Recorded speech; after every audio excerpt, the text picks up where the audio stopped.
چلو سیکھیں۔ الحمدللہ رب العالمین والصلاة والسلام علی سید الانبیاء والمرسلین، اما بعد فاعوذ باللہ من الشیطان الرجیم، بسم اللہ الرحمن الرحیم۔ الصلاة والسلام علیک یا رسول اللہ، وعلی آلک واصحابک یا حبیب اللہ، وعلى آلك وأصحابك يا حبيب الله. الصلاة والسلام علیک یا نبی اللہ، صلاة والسلام عليك يا نبي الله وعلی آلک واصحابک یا نور اللہ۔ وعلى آلك وأصحابك يا نور الله. پیارے بچوں اور کڈز مدنی چینل کے ناظرین، ہمارا بہت ہی پیارا پروگرام، انفارمیٹیو پروگرام شروع ہو چکا ہے جس کا نام ہے قرآن ٹائم۔ کیا نام ہے پیارے بچوں؟ قرآن ٹائم۔ ہمارے اس پروگرام کا نام ہے قرآن ٹائم، جس کے سیگمنٹ بڑے ہی دلچسپ، انفارمیٹیو اور یونیک ہیں۔ ہمارے ساتھ ہمارے مبلغ بھی موجود ہیں۔ السلام علیکم ورحمۃ اللہ وبرکاتہ۔ وعلیکم السلام ورحمۃ اللہ وبرکاتہ۔ کیسے ہیں آپ؟ جی اللہ پاک کا بہت شکر، الحمدللہ رب العالمین علی کل حال۔ آپ کیسے ہیں؟ جی الحمدللہ۔ ماشاءاللہ۔ جی پیارے بچوں، ہمارے اس پروگرام کا فارمیٹ ہے کہ سب سے پہلے درود پاک کی فضیلت شامل کی جاتی ہے۔ اللہ پاک کے آخری نبی صلی اللہ علیہ وآلہ وسلم نے ارشاد فرمایا، مجھ پر زیادہ سے زیادہ درود پاک پڑھو، بے شک تمہارا مجھ پر درود پاک پڑھنا تمہارے گناہوں کے لیے مغفرت ہے۔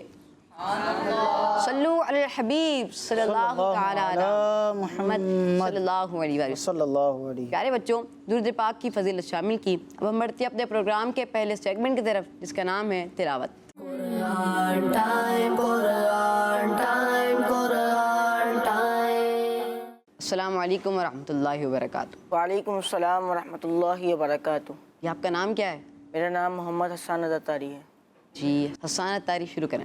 اعوذ باللہ من الشیطان الرجیم،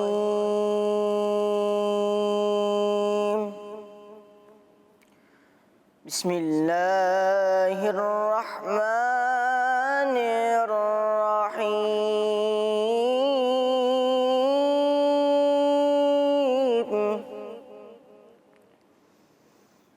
ربنا إنك من تدخل النار فقد أخزيته وما للظالمين من أنصار،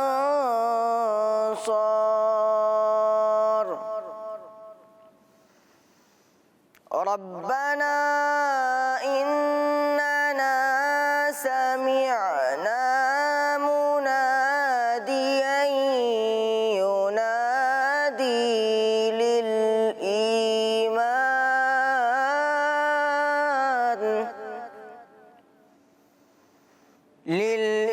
للإيمان أن آمنوا بربكم فآمنا،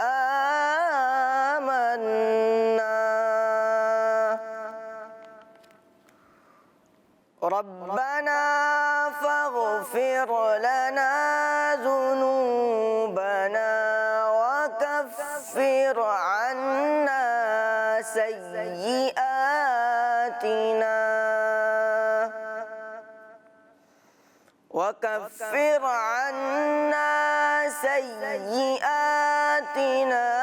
وتوفنا مع الأبرار، ربنا وآتنا ما وعدتنا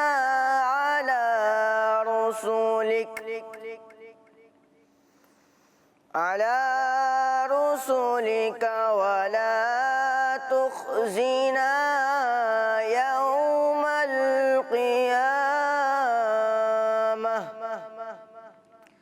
إنك لا تخلف الميعاد، صدق الله العظيم۔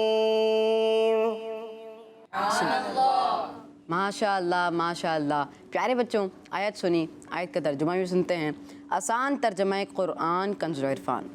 اے ہمارے رب, بے شک جسے تو دوزخ میں داخل کرے گا اسے تو نے ضرور رسوا کر دیا اور ظالموں کا کوئی مددگار نہیں.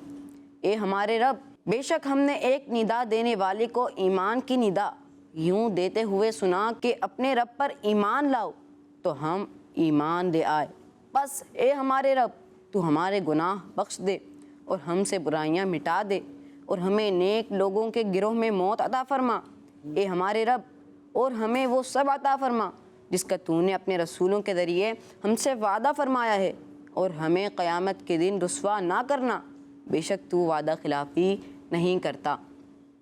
پیارے بچوں حسان بھائی ہمیں تلاوت قرآن پاک سنا رہے تھے. اللہ پاک آپ کی آواز میں مزید برکت عطا فرمائیں. آمین بجاہ نبی الامین صلی اللہ علیہ وسلم. پیارے بچوں اب ہم اپنے پروگرام کے بہت ہی پیارے سیگمنٹ کی طرف بڑھتے ہیں. تو پیارے بچوں آپ میں سے کون بتائے گا سیگمنٹ کا کیا نام ہے؟ ماشاء اللہ. چلیے آپ بتائیں ریز بھائی. سب سے نہ سن لیں. جی سب سے سننا چاہیے. جی کیا سیگمنٹ ہے؟ کلام. جی پیارے بچوں سیگمنٹ ہے کلام.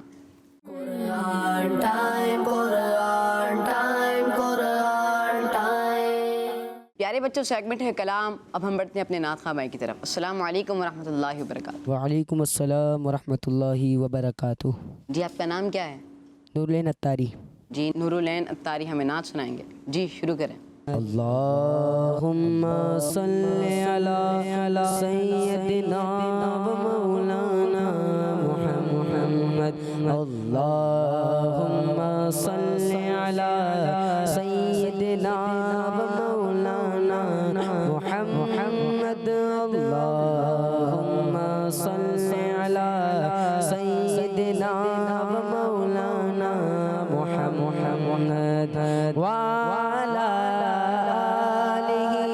وصحبه وبارك وسلم وبارك وسلم. اللهم صل على سيدنا ومولانا محمد.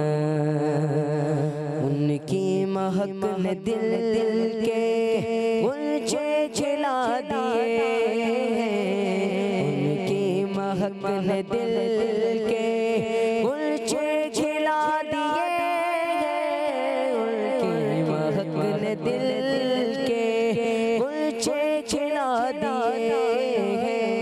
جس راہ چل گئے, جس راہ چل گئے کوچے بسا دیے. اللہم صلی علی سیدنا و مولانا محمد. اللہم صلی علی سیدنا و مولانا محمد. میرے قریب سے قطرہ کسی نے مانگا,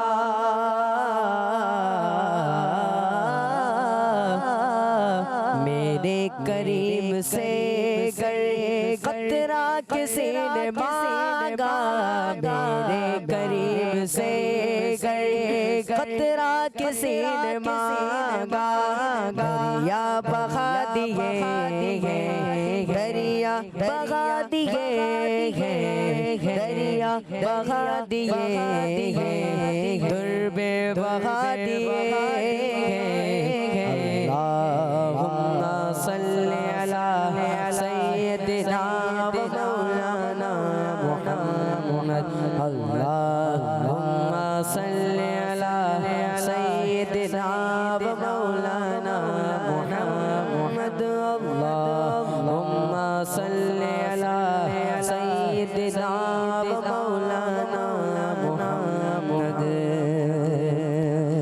ملک سخن کی شاہی تم کو رضا مسلم, ملک سخن کی شاہی تم کو رضا مسلم, ملک سخن کی شاہی تم کو رضا مسلم. جس سمت آ گئے ہو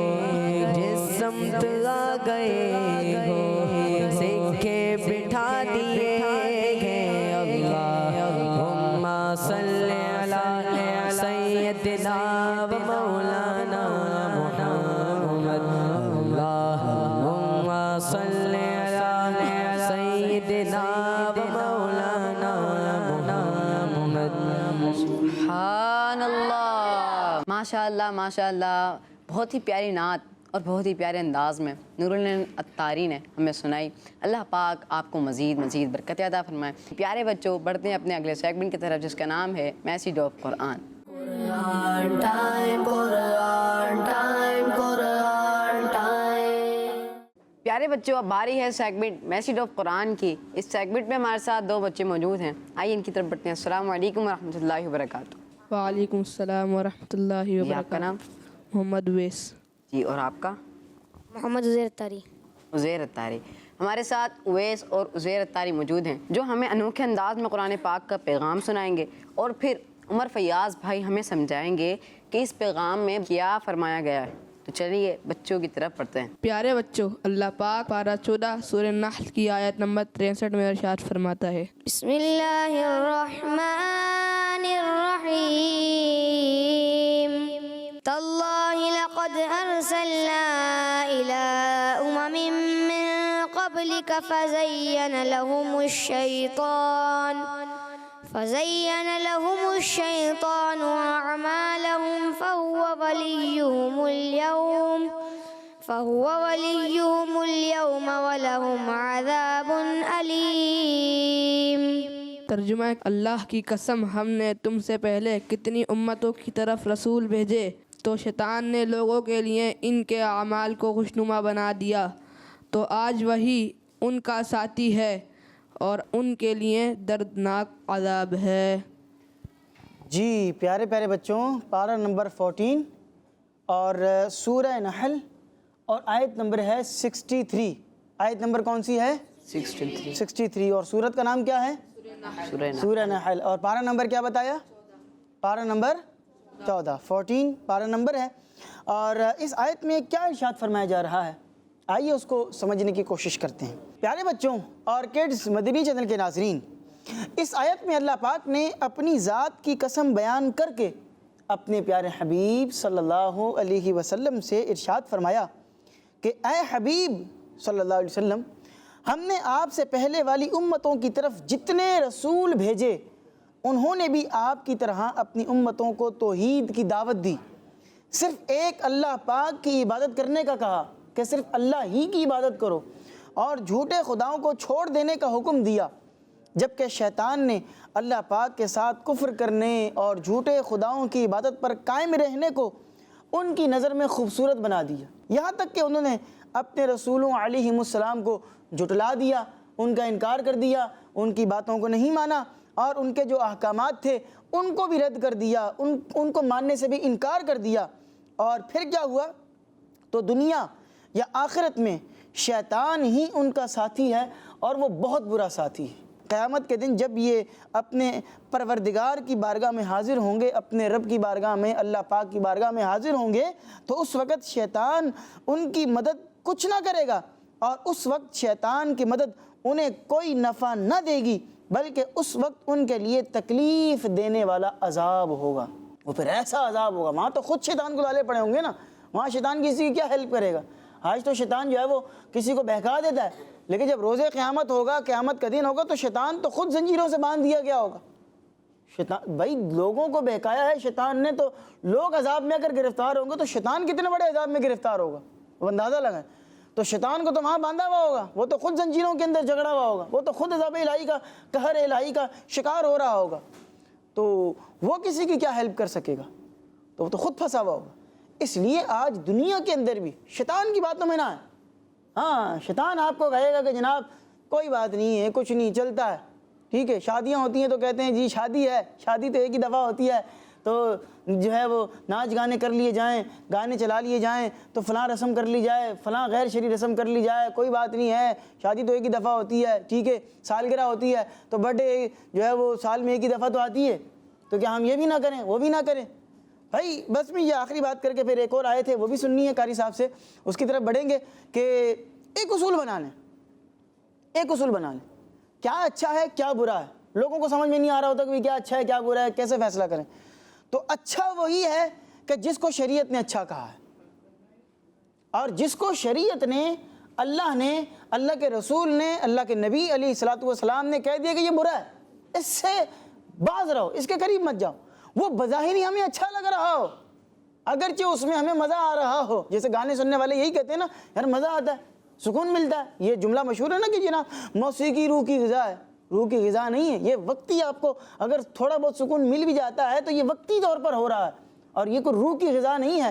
روح کی غذا اللہ پاک کے ذکر میں, اللہ کا کلام پڑھنے میں, قرآن پڑھنے میں, نعتیں سننے میں. بیان سنیں, آپ مدنی چینل دیکھیں, اور جو علماء اہل سنت کے بیانات ہیں, سنتوں پر بیانات ہیں, آپ وہ سنیں, انشاءاللہ آپ کو مزے کو مزہ آئے گا. تو جو کام شریعت نے کرنے کا کہا ہے وہ کرنا ہے, اور جس سے منع کیا ہے اس سے رکنا ہے. اور لوگ یہ کہہ رہے ہوتے ہیں ہمیں نہیں پتہ کہ کیا کرنا ہے کیا نہیں کرنا. تو بھائی پچھلے دنوں بھی بات ہو رہی تھی تو اس پہ نہال بھائی نے سوال کیا تھا, تو میں نے ان کو یہ جواب دیا تھا کہ بھئی دیکھیں ہر شخص کو سمجھ آ رہا ہوتا ہے کہ کیا چیز غلط ہے اور کیا چیز صحیح ہے. ہاں یہ کوئی شخص جو ہے نا وہ روٹی ناک میں نہیں ڈالتا, منہ سے ہی کھاتے ہیں ہر, ٹھیک ہے. تو لوگوں کو پتہ ہوتا ہے کہ کیا غلط ہے کیا صحیح ہے, بس وہ کبوتر کی طرح آنکھیں بند کر رہے ہوتے ہیں اور بولتے ہیں جی ہمیں تو پتہ ہی نہیں تھا.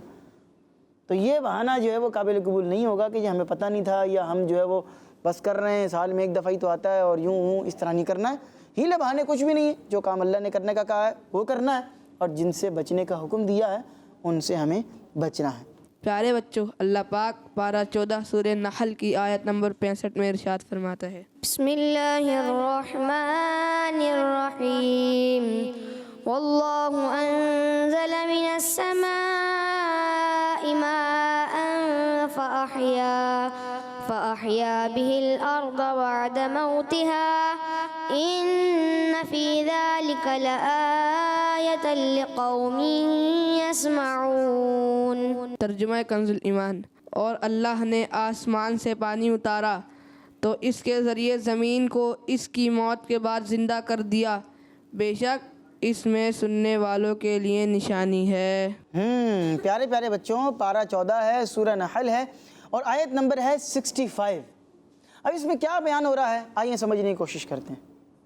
بارش, نہایا کوئی بارش میں؟ سبھی نہائے ہوں گے بارش کے اندر. بارش ہوتی ہے تو سب انجوائے کرتے ہیں, مزہ آتا ہے. اور بارش کی خیر احتیاطیں ہیں وہ احتیاطیں بھی کرنی چاہیے, اور ان احتیاطوں کو بھی, احتیاطی تدابیر جو ہیں ان کو بھی اپنانا چاہیے.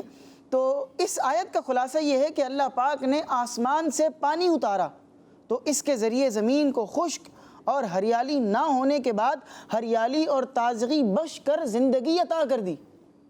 آپ دیکھیں کہ جن شہروں میں, جن علاقوں کے اندر ہریالی نہیں ہو رہی ہوتی تو وہاں کے لوگ کیا دعا کر رہے ہوتے ہیں, یا اللہ پاک بارش نازل ہو جائے. بارش آ جائے گی تو کیا ہوگا, ہرا بھرا ماحول ہو جائے گا, ہریالی ہریالی ہو جائے گی. اور جو پانی کی کمی ہوتی ہے زمین کو, وہ پانی کی کمی پوری ہو جاتی ہے. پھر پانی جو ہے وہ کھیتوں میں لگتا ہے, کھیتوں کو پانی پہنچتا ہے, اور پھر چونکہ پورا ایک سسٹم ہے, پورا ایک نظام ہے, ٹھیک ہے, کیونکہ آسمان سے پانی اتر رہا ہے, وہ صرف کھیتوں میں تو نہیں پہنچ رہا نا, ٹھیک ہے, جو ڈیم ہیں وہ بھر رہے ہیں. اسی طرح کئی شہروں کے اندر لوگوں نے جو ہے وہ بڑے بڑے گڑھے بنائے ہوتے ہیں, جس طرح مصنوعی طور پر تالاب ہوتے ہیں وہ بنائے ہوئے ہوتے ہیں, تو اس کے اندر پانی بھر جاتا ہے. اور ہم بلوچستان کے اندر مدنی قافلے کے اندر گئے تو وہاں ہم نے دیکھا کہ لوگوں نے پہاڑوں کے ساتھ جو ہے, جو ڈھلان پہاڑوں سے آ رہی ہے اس کے ساتھ بہت بڑے بڑے گڑھے کیے ہیں. تو ہم نے پوچھا کہ بھئی یہ گڑھے کس چیز کے لیے بنائے ہیں؟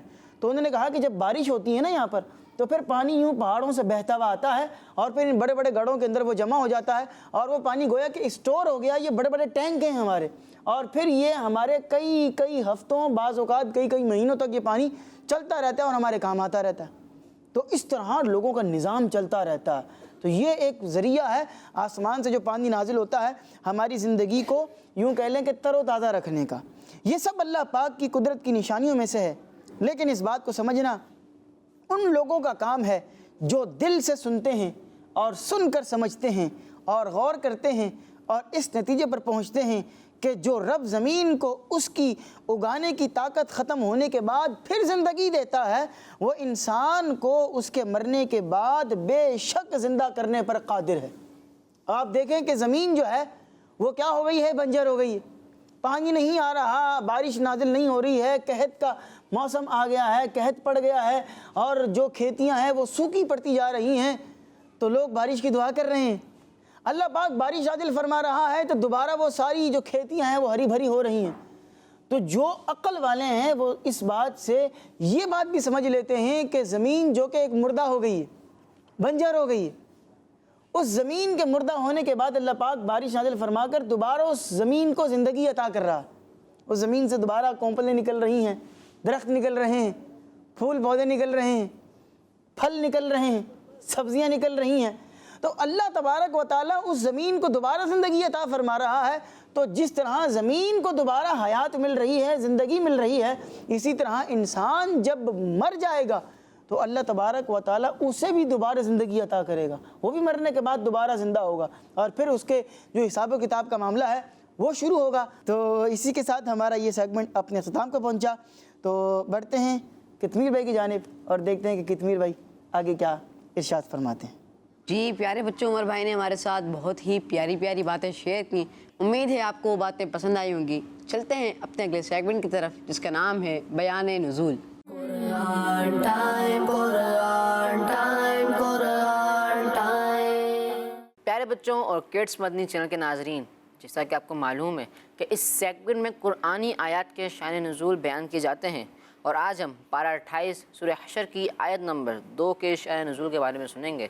تو پیارے بچوں, اللہ پاک ارشاد فرماتا ہے, بسم اللہ الرحمن الرحیم هو الذي أخرج الذين كفروا من أهل الكتاب من ديارهم لأول الحشر ما ظننتم أن يخرجوا وظنوا أنهم مانعتهم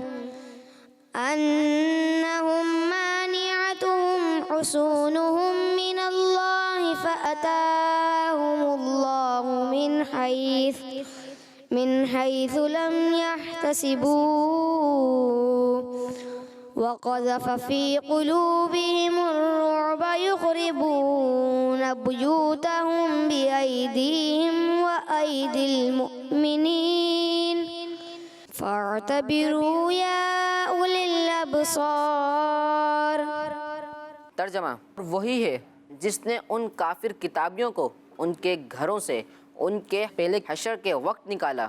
تمہیں گمان نہ تھا کہ وہ نکلیں گے, اور وہ سمجھتے تھے کہ ان کے قلعے انہیں اللہ سے بچا لیں گے. تو اللہ کا حکم ان کے پاس وہاں سے آیا جہاں سے انہیں گمان بھی نہ تھا, اور اس نے ان کے دلوں میں رعب ڈال دیا. وہ اپنے گھروں کو اپنے ہاتھوں سے اور مسلمانوں کے ہاتھوں سے ویران کرتے ہیں. تو اے آنکھوں والو, عبرت حاصل کرو. پیارے بچوں اور کڈس مدنی چینل کے ناظرین, اس آیت مبارکہ کا شان نزول یہ ہے کہ یہ آیت مبارکہ نان مسلم کے ایک قبیلے بنو نذیر کے حق میں نازل ہوئی ہے. جب پیارے آقا صلی اللہ علیہ وسلم مدینہ شریف میں تھے تو انہوں نے حضور صلی اللہ علیہ وسلم سے اس شرط پر ایگریمنٹ کیا کہ نہ آپ کے ساتھ ہو کر کسی سے لڑیں گے اور نہ آپ سے جنگ کریں گے. جب جنگ بدر میں اسلام کو فتح ہوئی تو بنو نذیر نے کہا کہ وہی نبی ہیں جن کی خوبی تورات میں ہے.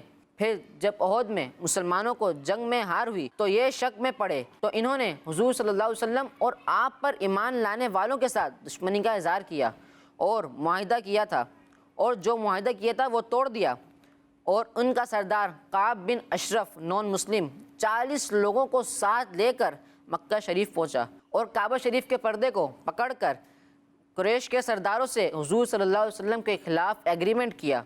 اللہ پاک کے علم دینے سے حضور صلی اللہ علیہ وسلم اس بات کو جان گئے, اور بنو نذیر نے اس طرح بھی ایگریمنٹ کو توڑا کہ انہوں نے قلعے کے اوپر سے حضور صلی اللہ علیہ وسلم پر ایک پتھر گرانے کا ارادہ کیا.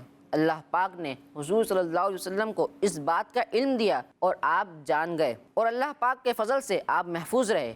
جب بنو نذیر کے نان مسلمز نے اس ایگریمنٹ کو توڑا اور قریش کے نان مسلم سے حضور صلی اللہ علیہ وسلم کے خلاف ایگریمنٹ کیا, تو حضور صلی اللہ علیہ وسلم نے حضرت محمد بن مسلم انصاری رضی اللہ تعالیٰ عنہ کو حکم دیا, اور انہوں نے کعب بن اشرف کو قتل کر دیا. پھر حضور صلی اللہ علیہ وسلم ایک گروپ کے ساتھ بنو نذیر کی طرف روانہ ہوئے اور ان کو گھیر لیا. 21 دن تک ان کو گھیر کر رکھا. اس درمیان میں منافقین نے نان مسلم سے بہت سارے ایگریمنٹ بھی کیے, لیکن اللہ پاک نے ان سب کو ناکام کیا. نان مسلم کے دلوں میں ڈر اور خوف ڈالا, اور آخرکار انہیں حضور صلی اللہ علیہ وسلم کے حکم سے مدینہ شریف سے نکال دیا گیا, اور وہ شام, اریحہ اور خیبر کی طرف چلے گئے.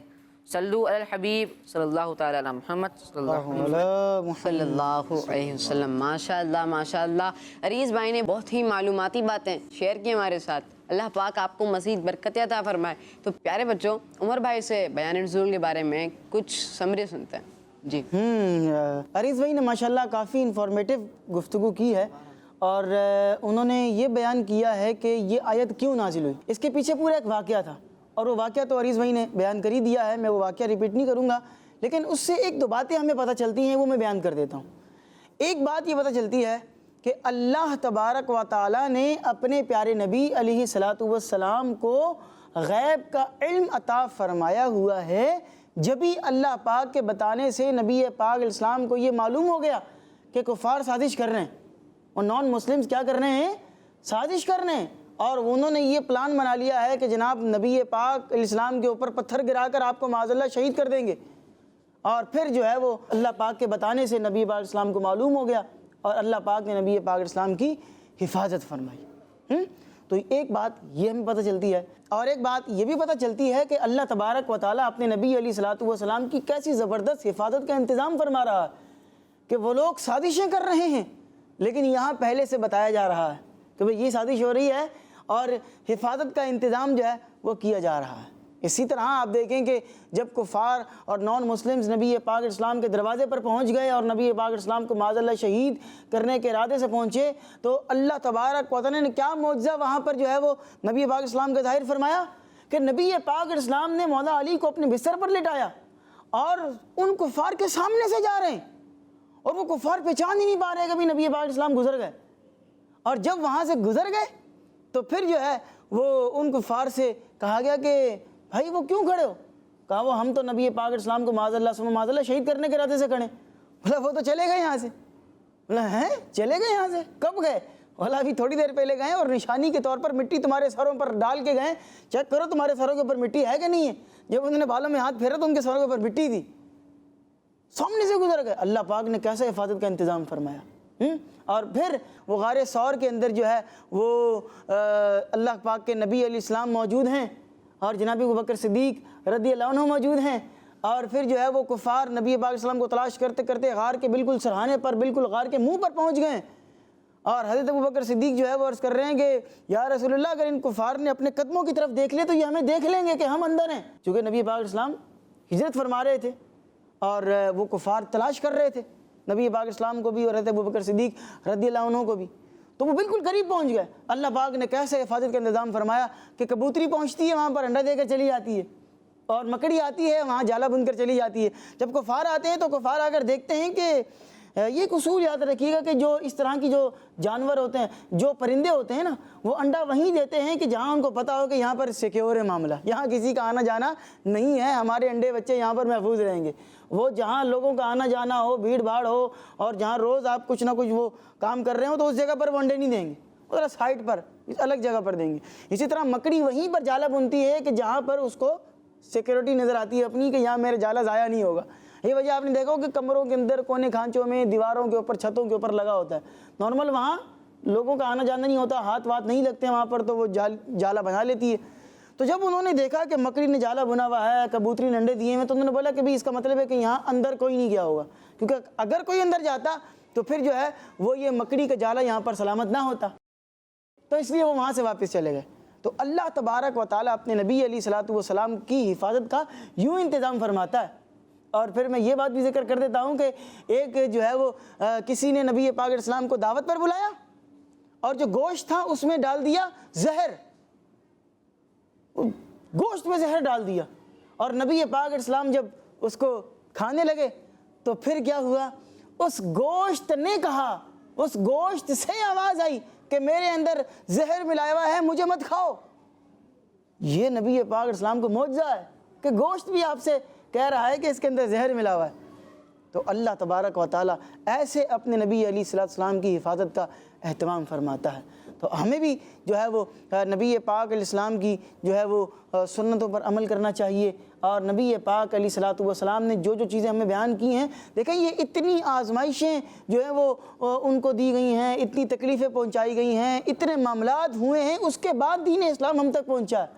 اور مجھے یہ کہنے میں کوئی حرج نہیں ہو رہا کہ سمجھ لیں کہ ہمیں تو گویا کہ پلیٹ میں رکھا ہوا ملا ہے، اتنا آسان سارا معاملہ ملا ہے، اور پھر بھی ہم دین اسلام قریب نہیں آتے، اسلام کے معنی قریب نہیں آتے، اس کا مطلب یہ کہ اس کی تعلیمات کے قریب نہیں آتے ہیں۔ دین کی تعلیمات ہیں، نماز پڑھنی ہے، قرآن پڑھنا ہے، برے کاموں سے بچنا ہے، اچھے کام کرنے ہیں، ہم ان چیزوں کی طرف نہیں آتے۔ حالانکہ ہمارے بزرگوں نے اتنی آزمائشوں کے بعد جو ہے وہ ہم تک دین پہنچایا ہے، اتنی آزمائشوں کے بعد دین کی تعلیمات ہم تک پہنچی ہیں۔ آپ اگر علماء کرام کی آپ یہ ہسٹری پڑھ لیں کہ انہوں نے کس کس طرح کتابیں لکھی ہیں اور کتنی کتنی محنت کی ہیں۔ علامہ ابن جوزی رحمۃ اللہ تعالیٰ علیہ بہت پائے کے چوٹی کے عالم دین گزرے ہیں، اور انہوں نے اتنی کتابیں لکھی ہیں کہ انہوں نے جو کتابیں لکھی تھی نا، انہوں نے وصیت کی تھی کہ جیسے آج ہمارے پاس پین ہوتا ہے نا، ہم کیا کرتے ہیں، ڈھکن کھولتے ہیں اور لکھنا شروع کر دیتے ہیں۔ پہلے کے زمانے میں اس طرح کے پین نہیں ہوتے تھے کہ اندر ہی سیاہی کا سسٹم ہے، انک اندر ہی ڈلی ہوئی ہے اور ہم لکھتے چلے جا رہے ہیں اور وہ چیز لکھتی چلی جا رہی ہے، قلم نہیں۔ اس وقت جو ہے وہ لکڑی کے وہ قلم بنے ہوتے تھے اور اس کو جو ہے وہ لکڑی کو چھیل کر جو ہے وہ پھر انک کے اندر ڈبو کر یوں لکھا کرتے تھے، یہ سسٹم ہوتا تھا۔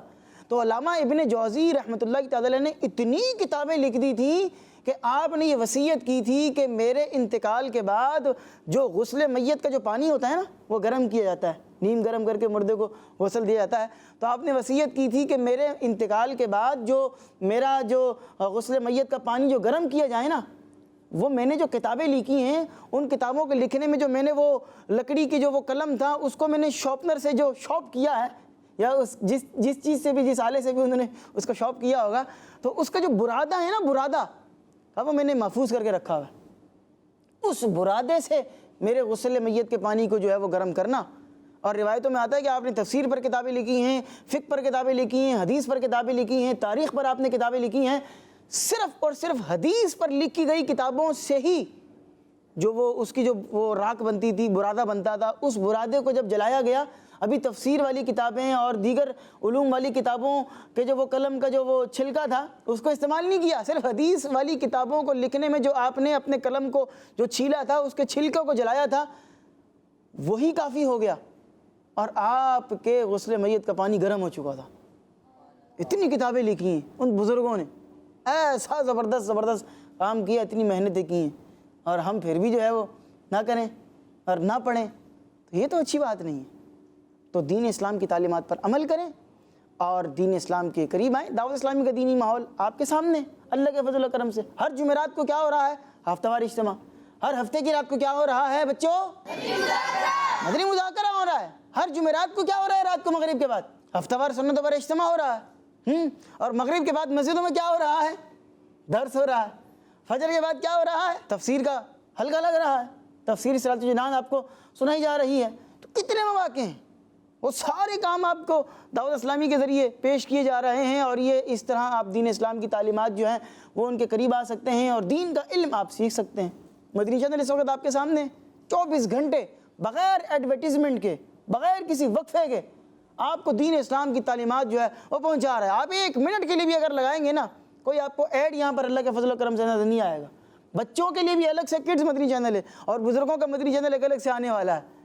تو کتنے زبردست مواقع فراہم کی جا رہے ہیں۔ صبح لگائیں تو مارننگ پروگرام کھلے آنکھ سے لیلا کہتے اور پھر جناب آپ دوپہر میں لگائیں تو کتنے پیارے پروگرام آ رہے ہیں، اور پھر جو ہے وہ 2 بجے سے کڈز مدنی چینل کی ٹرانسمیشن سید وقار شاہ صاحب جو ہے وہ کر رہے ہیں، عابد باپو کی سید عابد اتاری صاحب کی آمد ہوتی ہے، وہ پروگرام کر رہے ہیں۔ کتنے پیارے پروگرامز آ رہے ہیں۔ یہ قرآن ٹائم پروگرام بھی آپ اس وقت دیکھ ہی رہے ہیں۔ تو جڑ جائیں دعوت اسلامی کے دینی ماحول سے، انشاءاللہ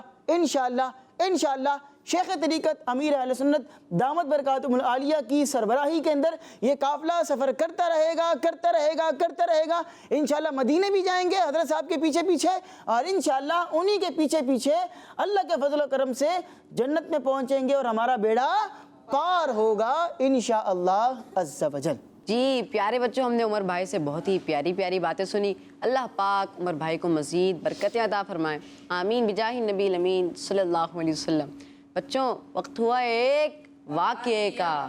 جی بڑھتے ہیں اپنے اگلے سیگمنٹ کی طرف جس کا نام ہے ایک واقعہ۔ قرآن ٹائم، قرآن ٹائم، قرآن ٹائم۔ جی پیارے بچوں، سیگمنٹ ہے ایک واقعہ۔ سیگمنٹ کے نام سے ہی واضح ہے کہ ہم نے آپ کو ایک اسٹوری سنانی ہے، ایک واقعہ سنانا ہے، اور یہ واقعہ کوئی فرضی واقعہ نہیں ہے، یہ حقیقی کہانی ہے، اور نارملی کہانیاں کیا ہوتی ہیں کہ وہ بنائی ہوئی ہوتی ہیں، اسکرپٹڈ ہوتی ہیں، لیکن یہ حقیقی کہانی ہے، یعنی کہ یہ واقعہ ہو چکا ہے، اور یہ قرآنی واقعہ ہے، قرآن پاک کے اندر اس کا ذکر ہے۔ اور وہ واقعہ کیا ہے آئیے آپ کو سناتے ہیں۔ پیارے پیارے بچوں، آج ہم بنی اسرائیل کے صندوق کا واقعہ سنیں گے۔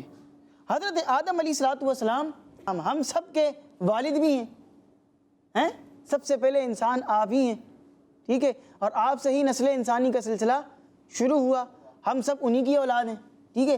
آپ نے ایک لفظ سنا ہوگا آدمی، لفظ سنا ہے آدمی؟ بولتے نا یار یہ اچھا آدمی ہے، بعضوں کے بارے میں بولتے ہیں یار برا آدمی ہے، کیسا آدمی ہے یار یہ؟ تو آدمی کا مطلب کیا ہے؟ آدمی یہ لفظ آدم سے ہی نکلا ہے، اس میں لفظ یا نسبت کی لگی ہے۔ جیسے کہ ہم پاکستان میں رہتے ہیں، اس وقت جو یہاں پر بچے بیٹھے ہیں اسٹوڈیو میں، ہم کہاں رہتے ہیں؟ پاکستان میں رہتے ہیں، اور اتنا سلو کہاں رہتے ہیں بھائی؟ پاکستان۔ پاکستان میں رہنے والے کو کیا بولتے ہیں؟ پاکستانی۔ جو مکے میں رہنے والا اس کو کیا بولتے ہیں؟ مکی۔ جو مدینے میں رہنے والا اس کو کیا بولتے ہیں؟ مدنی، ٹھیک ہے۔ تو اس طرح جو جس ملک کا رہنے والا ہوتا ہے یا لگ جاتی ہے، ٹھیک ہے۔ اب جیسے کہ جو پنجاب میں رہنے والے ہوتے ہیں، پنجابی بولنے والے ہوتے ہیں، تو وہ کیا کہلاتے ہیں؟ پنجابی۔ وہ پنجاب سے یا لگ گئی نسبت، ٹھیک ہے۔ جو سندھی بولنے والے ہیں یا نسبت لگ گئی، یا نسبت کے طور پر استعمال ہوتی ہے۔ سندھ میں رہنے والے سندھی بولنے والے، جو سندھ کی زبان بولنے والے ہیں ان کو سندھی کہا جا رہا ہوتا ہے۔ تو یہاں پر بھی لفظ آدم میں یا لگ گئی، آدمی، آدم والا، آدم کی اولاد۔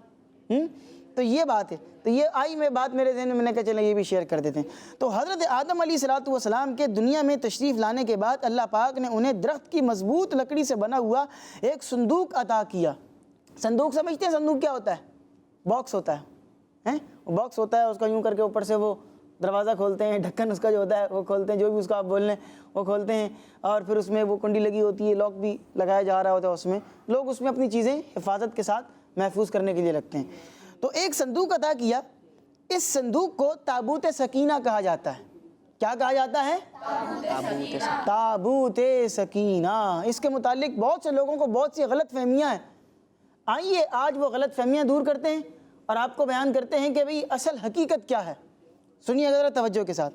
حضرت آدم علیہ السلام کے بعد جو نبی دنیا میں تشریف لاتے رہے، یہ باکس ان کے پاس جاتا رہا۔ سب سے پہلے تو باکس آدم علیہ السلام کو ملا، پھر ان کے بعد جو نبی علیہ السلام آتے رہے تو ان کو یہ باکس ملتا رہا، ان کے پاس یہ باکس جاتا رہا۔ اس طرح یہ صندوق حضرت یعقوب علیہ السلام تک پہنچا۔ پھر آپ علیہ السلام کے بعد یہ تابوت آپ کی قوم بنی اسرائیل کے پاس رہا۔ یہ باکس بہت ہی برکتوں والا تھا۔ پیارے بچوں، ایک ایسا وقت آیا کہ بنی اسرائیل قوم اللہ پاک کی نافرمانی کرنے لگ گئی، اور پھر اللہ پاک کی طرف سے ان پر یہ عذاب نازل ہوا کہ قوم عمالقہ کے نان مسلم نے ایک بڑے گروپ کے ساتھ بنی اسرائیل قوم پر حملہ کر دیا، اور اس برکت والے صندوق کو اپنے ساتھ لے کر چلے گئے۔ حملہ کر دیا، اٹیک کر دیا، وہاں انہوں نے سارا معاملہ تہس نہس کر دیا، اور جو یہ مبارک صندوق ان کے پاس رکھا ہوا تھا نا، یہ صندوق وہ اپنے ساتھ ہی لے کر چلے گئے۔ اچھا، پھر یہ نہیں کہ ساتھ لے گئے، ساتھ لے کر جانے کے ساتھ ساتھ انہوں نے صندوق کی بے ادبی کی اور اس کو کسی گندے مقام پر جا کر رکھ دیا، حفاظت نہیں کیا۔ حالانکہ اتنا مبارک یہ صندوق تھا، اور یہ صندوق جو ہے وہ اللہ پاک نے حضرت آدم علیہ السلام کو عطا کیا، نبیوں، اور پھر اس میں کیا کیا تھا میں آپ کو بیان کروں گا کہ اس میں تھا کیا کیا، پھر آپ کو اندازہ ہوگا کہ اس صندوق کی اہمیت کتنی تھی۔ اس تابوت کی بے ادبی کی وجہ سے قوم عمالقہ پر یہ عذاب نازل ہوا کہ اس قوم کے لوگ طرح طرح کی بیماریوں کے اندر مبتلا ہو گئے، مختلف قسم کی بیماریاں ان کو لگ گئیں۔ قوم عمالقہ کے 5 شہر اسی وجہ سے تباہ و برباد ہو گئے۔ 5 سٹیز 5 شہر تباہ ہو گئے، کس وجہ سے؟ کہ انہوں نے ایک متبرک چیز کی بے ادبی کی، اس کو کسی گندے مقام کے اوپر، گندی جگہ کے اوپر جا کر رکھ دیا، بے ادبی کی۔ یہاں تک کہ ان نان مسلمز کو یقین ہو گیا کہ یہ عذاب صندوق کی بے ادبی کی وجہ سے ہم پر آ رہا ہے، ہم اس جو مبارک باکس ہے اس کی ہم نے بے ادبی کی ہے، اس کی وجہ سے تباہی بربادی آ رہی ہے۔ لہٰذا انہوں نے اس صندوق کو ایک بیل گاڑی پر باندھ دیا، اور بیل گاڑی کو بنی اسرائیل کی قوم کی طرف اس کا منہ کر دیا، اور اس کی طرف اس بیل گاڑی کو ہانک دیا، اس کو اشارہ کیا کہ بھئی وہاں چلا جا، اس کو ہانک دیا، وہ وہاں چلی گئی۔ پھر کیا ہوا پیارے بچوں؟ اللہ پاک نے 4 فرشتوں کے ذریعے اس مبارک صندوق کو بنی اسرائیل کے نبی حضرت شمویل علیہ السلام تک پہنچا دیا۔ اس طرح بنی اسرائیل کو ان کی کھوئی ہوئی نعمت دوبارہ مل گئی۔ اب یہ باکس کیا تھا اور اس میں کیا رکھا ہوا تھا یہ بھی سن لیتے ہیں۔ یہ کوئی عام باکس نہیں تھا، اس کی لمبائی 3 گز تھی اور چوڑائی 2 گز تھی۔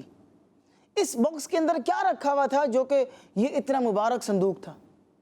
اس صندوق کے اندر اللہ پاک کے نبیوں کی مبارک تصویریں موجود تھیں اور ان کے مکانات کی تصویریں موجود تھیں۔ اچھا یہ تصویریں کسی نے ہاتھ سے نہیں بنائی ہوئی تھی یا کوئی پرنٹڈ تصویریں اس طرح کی نہیں تھی کہ کسی نے بنائی ہیں کسی نے چھاپی ہیں، یہ قدرتی طور پر اس کے اوپر بنی ہوئی تھی۔ اور نبی پاک علیہ السلام حضرت محمد صلی اللہ علیہ وسلم کی جو مبارک تصویر تھی وہ ایک سرخ یاقوت لال کلر کا ایک قیمتی پتھر ہوتا ہے اس کے اندر بنی ہوئی تھی۔ حضرت موسیٰ علیہ السلام اس کے اندر تورات شریف کی تختیوں کے ٹکڑے رکھتے اور حضرت موسیٰ علیہ السلام کا لباس اس کے اندر ہوتا، حضرت ہارون علیہ السلام کی جو لاٹھی ہے وہ اس کے اندر ہوتی اور حضرت ہارون علیہ السلام کا امامہ شریف اس کے اندر ہوتا اور حضرت سلیمان علیہ السلام کی جو انگوٹھی تھی وہ بھی اس کے اندر موجود تھی اور اس کے اندر اور بھی کئی مقدس چیزیں موجود تھیں۔ اچھا یہ صندوق ابھی کہاں ہے کسی کو کوئی پتہ نہیں، لیکن ایک وقت آئے گا کہ یہ صندوق دوبارہ آئے گا۔ ہاں یہ بات کئی لوگوں کو پتہ نہیں ہوتی ہے، یہ صندوق اللہ پاک نے ابھی جہاں رکھا ہوا ہے حفاظت سے یہ موجود ہے، کسی کو نہیں پتہ کہاں ہے، ٹھیک ہے۔ پھر یہ کب آئے گا اب یہ سن لیں۔ امام مہدی رضی اللہ تعالی عنہ جب قیامت کے قریب تشریف لے کر آئیں گے، قرب قیامت کا جب زمانہ آئے گا تو حضرت امام مہدی رضی اللہ عنہ تشریف لے کر آئیں گے تو وہ فلسطین کی طبریہ نامی جھیل سے اس کو نکال لیں گے۔ طبریہ طا کے ساتھ طبریہ، یہ ایک وہاں کی جھیل ہے، ایک لیک ہے، تو وہاں سے اس کو نکال لیں گے اور ایک روایت کے مطابق ترکی کے شہر انطاکیہ کے کسی غار سے آپ اس کو نکالیں گے۔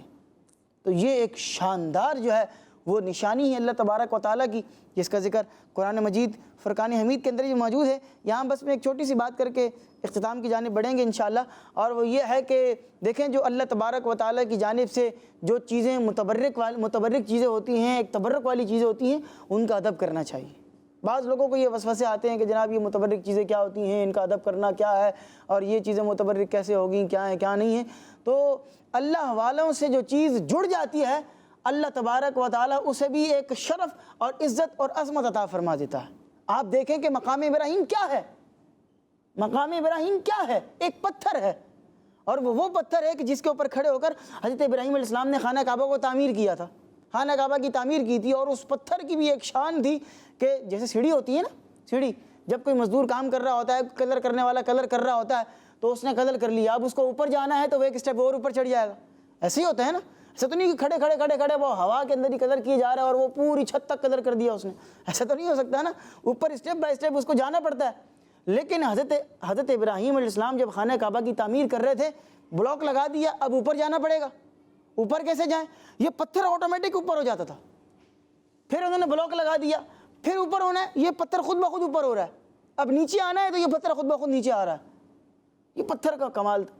اب اس پتھر کے اوپر ان کے جو مبارک قدم کے نشانے وہ لگ گئے، اللہ والوں سے نسبت ہو گئی، قرآن میں کہہ دیا، قرآن میں رب نے فرما دیا کہ یہ اللہ پاک کی نشانیوں میں سے ایک نشانی ہے۔ صفا مروہ کیا ہے؟ وہاں کیوں حاجی جو ہے وہ جا رہے ہیں اور جتنے عمرہ کرنے والے ہیں وہ کیوں وہاں پر دوڑ لگا رہے ہیں؟ کیا ہے وہاں پر؟ پہاڑی تو تھا نا وہ، اب وہاں کی تعمیرات ہو گئی ہیں، ماربل ٹائل لگ گئے، اس کو کیا نسبت حاصل ہے کہ اللہ کی ایک ولیہ حضرت حاجرہ رضی اللہ عنہا انہوں نے وہاں پر دوڑ لگائی تھی، اور اللہ پاک کو وہ ادا اتنی پسند آئی کہ قیامت تک جتنے لوگ آئیں گے وہ سب وہاں پر دوڑتے رہیں گے۔ تو جو چیز اللہ والوں سے جڑ جاتی ہے اس کو عظمت مل جاتی ہے، اس کو شان مل جاتی ہے، اس کو مرتبہ مل جاتا ہے، اس کا ادب کرنا چاہیے۔ اللہ پاک ہم سب کو باادب بنائے، آمین بجاہ النبی الامین صلی اللہ علیہ وآلہ وسلم۔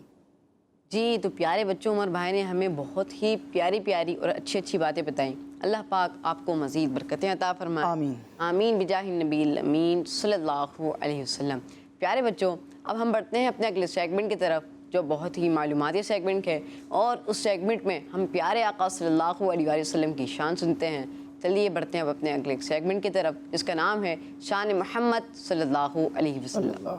Quran time, Quran time, Quran time. پیارے بچوں اور کڈز مدنی چینل کے ناظرین، سیگمنٹ ہے شان محمد صلی اللہ علیہ وسلم، جس میں ہم آخری نبی محمد عربی صلی اللہ علیہ وسلم کی شان و عظمت، فضائل و برکات اور حضور صلی اللہ علیہ وسلم کی وہ خصوصیات سنیں گے جو قرآن پاک میں بیان کی گئی ہیں۔ پیارے بچوں، اللہ پاک پارہ 4 سورہ آل عمران کی آیت نمبر 164 میں ارشاد فرماتا ہے، بسم اللہ الرحمن الرحیم لقد من الله على المؤمنين إذ بعث فيهم رسولا من أنفسهم يتلو عليهم آياته ويزكيهم ويعلمهم الكتاب والحكمة وإن كانوا من قبل لفی ضلال مبین، جس کا ترجمہ ہے بے شک اللہ نے ایمان والوں پر بڑا احسان فرمایا جب ان میں ایک رسول مبعوث فرمایا جو انہی میں سے ہے، جو ان کے سامنے اللہ کی آیت تلاوت فرماتا ہے اور انہیں پاک کرتا ہے اور انہیں کتاب اور حکمت کی تعلیم دیتا ہے، اگرچہ یہ لوگ اس سے پہلے یقیناً کھلی گمراہی میں پڑے ہوئے تھے۔ پیارے بچوں اور کڈز مدنی چینل کے ناظرین، اس آیت میں حضور صلی اللہ علیہ وسلم کی شان بیان کی گئی ہے۔ اللہ پاک نے انسان کو اتنی زیادہ نعمتیں عطا فرمائی ہیں کہ انسان ان کو گن نہیں سکتا، اور ہر نعمت ایسی قیمتی ہے کہ دنیا کے خزانے خرچ کر دو مگر ایسی نعمت نہ بن سکے۔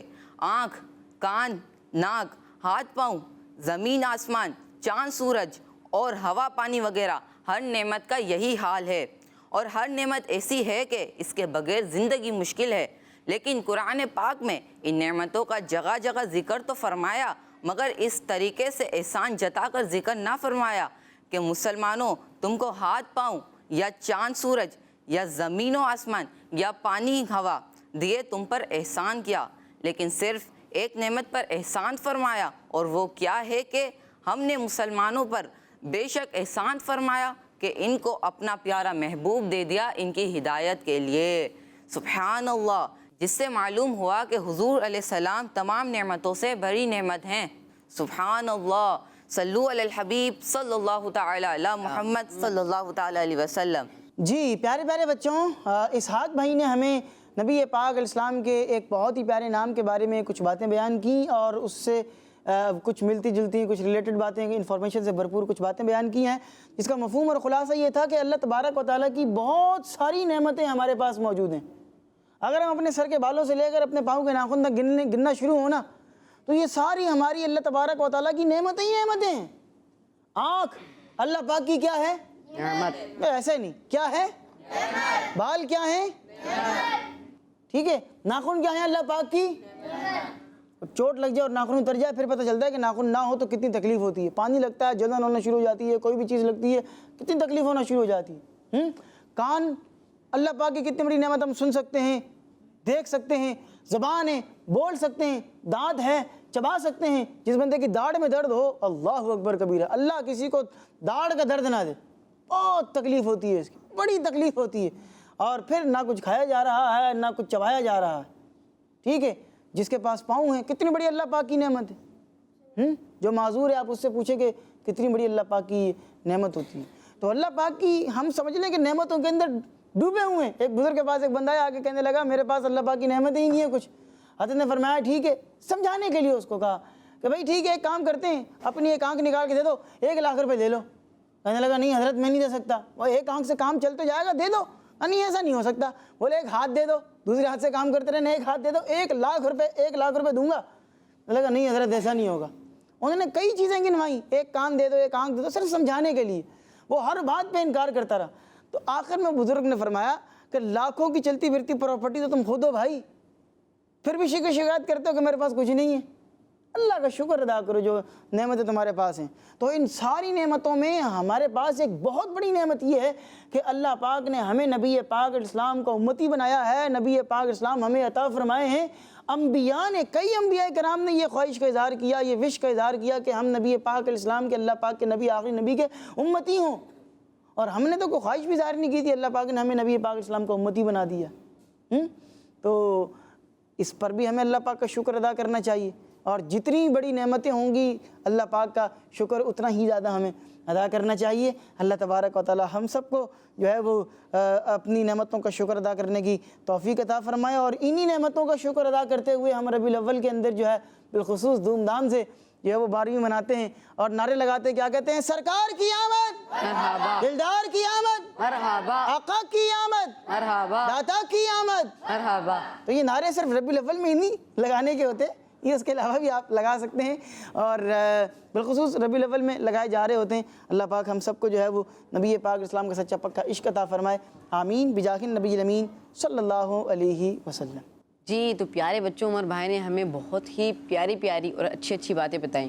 اللہ پاک آپ کو مزید برکتیں عطا فرمائے. آمین. آمین بجاہ النبی الامین صلی اللہ علیہ وسلم. یہ تھی ہماری آج کی ایپیسوڈ, امید ہے آپ کو پسند آئی ہوگی. ملیں گے انشاءاللہ کسی اگلے ایپیسوڈ میں. اپنا خیال رکھیے گا, دعاؤں میں یاد رکھیے گا. صلو علی الحبیب صلی اللہ تعالی علی محمد صلی اللہ علیہ وسلم. Quran time, Quran time.